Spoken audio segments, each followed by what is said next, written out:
Hello students, welcome to my channel learning twist with Shalini ma'am. तो ये class 8 का chapter number 17 the stars and the solar systems. Okay, तो ये chapter ना parts में cover कर रही हूँ मैं। ठीक है, तो इसका रिमेनिंग पार्ट बचा है ये कॉमेट्स। अब इसमें आता है कॉमेट्स। ओके, तो कॉमेट्स क्या होता है, मैंने जो लास्ट वीडियो में आपको समझाया था, सोलर सिस्टम के प्लैनेट्स के बारे में बताया था कि कौन कौन सा प्लैनेट्स कितना पास है और कितना दूर है, उनके बारे में बताया था। और ये अपने ऑर्बिट में कैसे चलते हैं उसके बारे में समझाया। तो आप वीडियो को चेक कीजिएगा। ठीक है, लास्ट वीडियो आपको चैनल पे मिल जाएगी, उसका लिंक मैं डिस्क्रिप्शन बॉक्स में दे दूँगी, वो आपको मिल जाएगा। ओके, चलिए शुरू करते हैं कॉमेट्स। तो comets are also members of our solar system. Comets भी जो हैं वो हमारे सोलर सिस्टम का ही मेंबर हैं।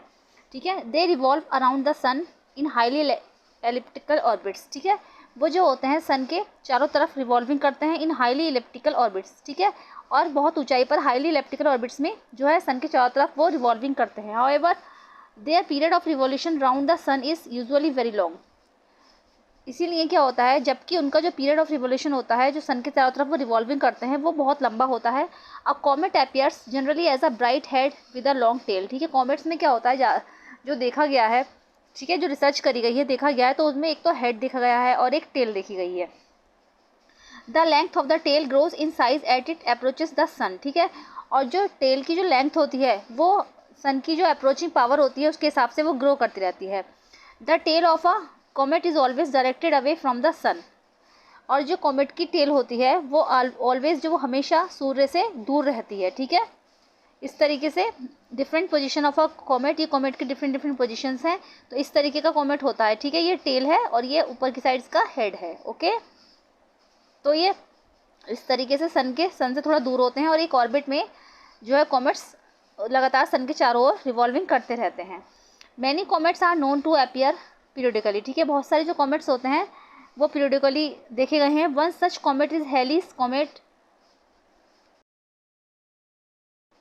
ऐसा ही एक कॉमेट है हेलिस कॉमेट। ठीक है, which appears after nearly every 76 year, जो कि हर साल, ठीक है, 76 ईयर्स बाद दिखाई देता है। ठीक है, it was last seen in 1986। Can you tell, ये जो है लास्ट जो था 86 में देखा गया था। तो क्या आप बता सकते हो कि अब ये कब देखा जाएगा? When Halley's comet will be visible again. तो आप हिसाब लगा के बता लीजिएगा। ठीक है, कि 76 ईयर्स बाद ये दिखता है और 86 में दिखा था। ठीक है, तो अब ये कब दिखेगा? तो when Halley's comet will be visible again, अब ये कब दोबारा दिखेगा? तो आपको ये सोचना है खुद ही। ओके, चलिए, superstition about the comets. Some people think that comets are the messengers of disasters. कुछ जो सुपरस्टिशंस हैं जो कॉमेट्स के बारे में हैं। ठीक है, तो some people think of that comets are messengers of the disaster. कुछ लोग सोचते हैं कि जो ये कॉमेट्स हैं वो डिजास्टर के मैसेंजर्स हैं, कि मतलब जैसे कभी कुछ अशुभ होने वाला होगा या गलत होने वाला होगा तो ये बताते हैं। Such as wars, epidemic and floods, जैसे कि कभी युद्ध होने वाला हो, लड़ाइयाँ होने वाली हो, एपिडेमिक एंड फ्लड्स, बाढ़ आने वाली हो, या फिर कुछ भी हो, तो ये हमें बताते हैं। But these are all myths and superstitions.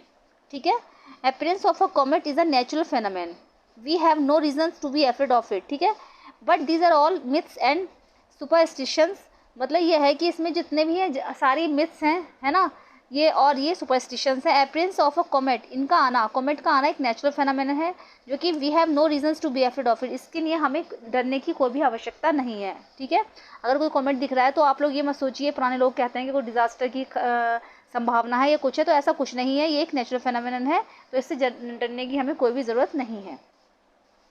अब आता है meteors and meteorites. Okay, at night when the sky is clear and the moon is not there, जब रात में स्काई बिल्कुल क्लियर हो और मून वहाँ पर ना हो, तो यू मे समटाइम्स, ठीक है, तो आपने कभी कभी देखा होगा कि sometimes see bright sticks of the light in the sky. तो कभी कभी आकाश में आपको एक जो है ब्राइट सी लाइन टाइप की स्टिक्स दिखाई देती है आकाश में। तो these are commonly known as shooting stars. तो इनको कॉमनली शूटिंग स्टार्स बोला जाता है। कहते हैं ना कि टूट रहा है कोई तारा, कि तारा टूटता हुआ हमें दिख रहा है। Although they are not stars, बल्कि क्या होता है वो स्टार्स नहीं होते, दे आर कॉल्ड मीटियोर्स। तो ये मीटियोर्स होते हैं। ठीक है, ये जो है कभी कभी आपने देखा होगा कि आकाश में टूटता हुआ तारा दिखाई दे रहा है, आपको एक चमकीली सी लाइन टाइप की दिखाई देगी, तो वो स्टार्स नहीं है, वो मीटियोर्स होते हैं। A meteor is usually a small object that occasionally enters the earth's atmosphere. Meteors होता है एक स्मॉल ऑब्जेक्ट है यूजुअली जो कि अर्थ की एटमॉस्फेयर में ओकेजनली एंटर करता है। At that time it has a very high speed, इस टाइम क्या होता है उसकी स्पीड बहुत हाई होती है। The friction due to the atmosphere heats it up, ठीक है। और क्या होता है, द फ्रिक्शन, इसके जो एटमोसफियर में फ्रिक्शन होता है उसकी वजह से ये हीट होता है। It grows and evaporates quickly, इसलिए ये चमकता है और ये जल्दी से एवोपरेट हो जाता है। That's why the bright stick leads for a very short time, इसीलिए क्या होता है कि ये बहुत ही, जो स्टिक से आपको दिखाई देगी तो बहुत कम समय के लिए दिखाई देगी एकदम से, और एकदम से गायब हो जाएगा क्योंकि ये एवोपरेट हो जाता है एटमोसफियर में। Okay, some meteors are large and so they can reach the earth before they evaporate completely, कुछ मीटियोर्स जो होते हैं वो बड़े होते हैं, and so they can reach the earth before they evaporate completely, तो क्या होता है ये अर्थ पर पहले ही पहुंच जाते हैं जिससे कि वो एवोपरेट नहीं हो पाते, जैसे जल्दी से एवोपरेट हो जाएंगे छोटे वाले, लेकिन कुछ जो होते हैं वो बहुत बड़े होते हैं, वो जल्दी से एटमोसफियर में घुल नहीं पाते, वो एवोपरेट नहीं हो पाते हैं। The body that reach the earth is called a meteorite, जो बॉडी जो है अर्थ पर पहुंचती है वो मीटराइट होती है, ठीक है। जैसे तारा टूटता हुआ दिखाई दिया, कोई लाइन सी बनी, तो ये तो मीटराइट्स हैं। लेकिन जो चीज़ उस पर पहुंच रही है, जैसे लार्ज टाइप की जो होते हैं ना, बड़े बड़े, जो इवोपरेट नहीं हो पाते एटमॉस्फेयर में, तो वो जो बॉडी पहुंच रही है अर्थ तक, वो कॉल्ड है मीटराइट, उसको मीटराइट बोलते हैं। तो meteorites help scientist in investigating the nature of the material from which the solar system was form. तो मीटराइट्स क्या होते हैं, वो साइंटिस्ट की हेल्प करते हैं, जिससे कि साइंटिस्ट क्या होते हैं कि इसकी इन्वेस्टिगेशन कर सके कि the nature of the material from which the solar system was form, कि सोलर सिस्टम जिससे बना है उस नेचर का मटेरियल कैसा है। तो मीटराइट्स ही बताते हैं, और क्या होता है लगातार समय समय पर रिसर्च करते रहते हैं, तो वो इन्वेस्टिगेशन करते हैं कि जो सोलर सिस्टम है वो किस मटेरियल का बना हुआ है, उसका नेचर कैसा है, तो ये मीटराइट्स ही बताते हैं, ठीक है। Meteor showers, when the earth crosses the tail of a comet, when the earth crosses the tail of the comet swarms of the meteors are seen, ठीक है। जब क्या होता है, जब कॉमेट्स की जो टेल होती है, जब अर्थ पर क्रॉस करती है, निकलती है, तो swarms of meteors are seen, तो बहुत सारे मीटियोर्स देखे गए हैं। These are known as meteor showers, इसी को मीटियोर शावर्स बोला जाता है। Some meteor showers occur at regular intervals each year, कुछ मीटियोर शावर जो होते हैं हर साल रेगुलर इंटरवल पर दिखाई देते हैं। You can find the time of their appearance from a scientific magazine और फ्रॉम द इंटरनेट, तो आप जो है मीटियोर का शावर जो होता है, मीटियोर शावर बहुत सारे जो मीटर एक साथ निकलते हुए दिखेंगे आपको, तो आप देख सकते हो कि साइंटिफिक मैगजीन से या फिर इंटरनेट से इसका पता लगा सकते हो कि कब होगा ऐसा और कब हमें देखने को मिलेंगे। ओके, अब आता है आर्टिफिशियल सैटेलाइट्स। अब तो मैन मेड सैटेलाइट्स है ये artificial satellites. You must have hear that there are a number of artificial satellites which are orbiting the earth. आपने अवश्य सुना होगा कि बहुत सारे आर्टिफिशियल सैटेलाइट्स हैं, ठीक है, जो कि अर्थ के ऑर्बिटिंग पर चक्कर लगाते हैं। You might wonder how artificial satellites are different from the natural satellites, और आपको ये सोचकर आश्चर्य भी होगा कि आर्टिफिशियल सैटेलाइट्स जो हैं वो नेचुरल सैटेलाइट से कैसे डिफरेंट है। अभी नेचुरल सैटेलाइट्स के बारे में बात हुई थी, बताया था है ना कि कौन कौन से होते हैं, जैसे मून है हमारा नेचुरल सैटेलाइट्स है, ठीक है, उस तरीके से ये आर्टिफिशियल सैटेलाइट्स हैं, ठीक है। तो ये दोनों एक दूसरे से डिफरेंट होते हैं। Artificial satellites are man made, ये मैन मेड होते हैं। They are launched from the earth, ये अर्थ से लॉन्च किए जाते हैं, है ना। They revolving around the earth much closer than earth natural satellite the moon. They revolving around the earth much closer, ये अर्थ के चारों तरफ जो है रिवॉल्विंग करते हैं, बिल्कुल पास में रिवॉल्विंग करते हैं। That earth natural satellite the moon, जैसे कि अर्थ का नेचुरल सैटेलाइट होता है मून, उस तरीके से ही। India has built and launch several artificial satellite, India ने क्या है बहुत सारे जो है आर्टिफिशियल सैटेलाइट जो हैं लॉन्च की है, जैसे कि अभी चंद्रयान निकला है, चंद्रयान लॉन्च किया था।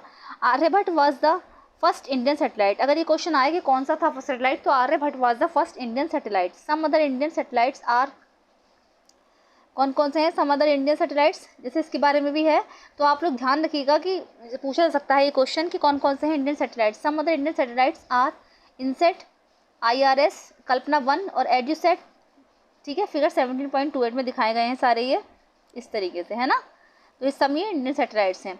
Artificial satellites have many practical application, artificial satellites में क्या होता है बहुत सारी प्रैक्टिकल एप्लीकेशंस होती हैं।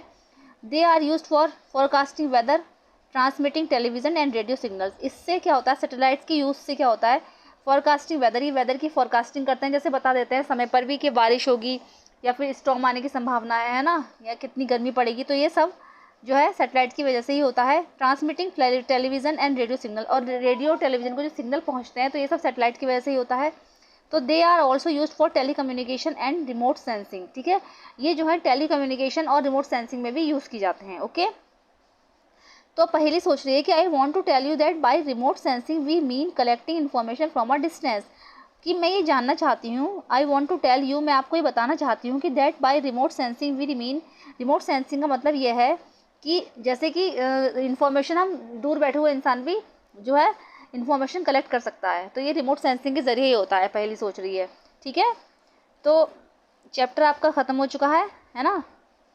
तो काफ़ी लंबा चैप्टर था, तो इसको इसलिए मैंने पार्ट्स में कवर किया है कि वीडियो अपलोड नहीं हो पाती है, फिर बहुत दिक्कत होती है। ठीक है, अगर पसंद आया है तो प्लीज़ इसको लाइक कीजिएगा, और अगर मेरे चैनल पे फर्स्ट टाइम विजिट कर रहे हैं तो प्लीज़ इसको सब्सक्राइब कीजिएगा। मिलते हैं नेक्स्ट वीडियो में। Thank you so much.